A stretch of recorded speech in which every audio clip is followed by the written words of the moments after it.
Is સરસ બેટા હા થઈ તો વર્તમાન કાળમાં કેમલની પાસે શું આવશે ઇઝ કારણ કે કેમલ એટલે કોણ છે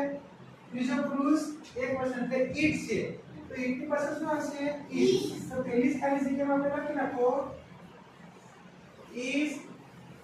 ઉદાહરણ છે અને શું છે eating હવે બીજી ખાલી જગ્યા કોણ વાંચે છે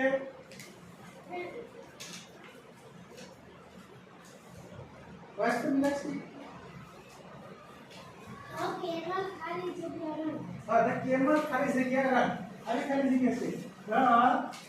છે રન camel ખાલી જગ્યા બસ પૂરું કાઉન્સમાં છે રન ચાલો camel શું કરે છે ચિત્રમાં જો દોડે છે તો દોડે કાઉન્સમાં છે રન છે દેખાય રન છે એને તો રન શબ્દ છે એને આપણે ચાલુ વર્તમાન કાળમાં લેવાનું છે હાલો કોણ કહેશે કોને આવડે બોલ તો Raviraj The camel is running. Very good the camel is running કારણ કે કેમલ છે ને બીજો પુરુષ એક person ઇટ છે એટલે ઇટ પાસે શું હશે ઇઝ ને રન માં R U N double N I N G હાલો શું હશે ડબલ એન આઈએનજી શા માટે ડબલ એન થયો તો એનો નિયમ છે કોઈને ખ્યાલ છે આઈએનજી ઈડી લગાડો ને ત્યાં ડબલ એન અક્ષર જોડાય છે બરાબર તો ઓમ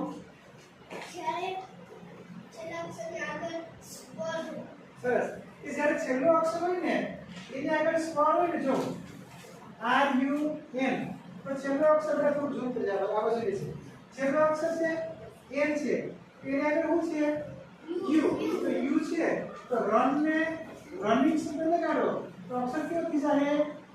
કેવડાઈ જાય સમજાય એક્ઝામ્પલ તરીકે કોઈ સ્ટોપ શબ્દ છે સ્ટોપ તો સ્ટોપ ને ઈઝી લગાડો તો કયો અક્ષર કેવડાય સ્ટોપેડ કોઈ સીટ છે તો સીટ ને આઈન છે લગાડો તો શું થઈ જાય સીટિંગ માં કયો અક્ષર કેવડાઈ ગયો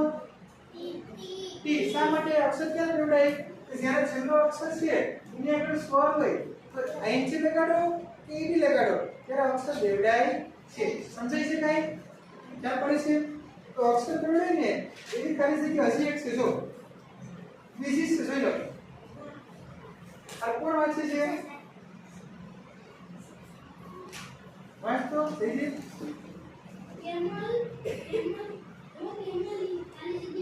ઓકે ધ કેમલ ખાલી જગ્યા છે હાલો જવાબ પણ બોલશે ધ કેમલ ચિત્રમાં જો કેમલ શું કરે છે બેઠો છે એને ચાલુ વર્તમાન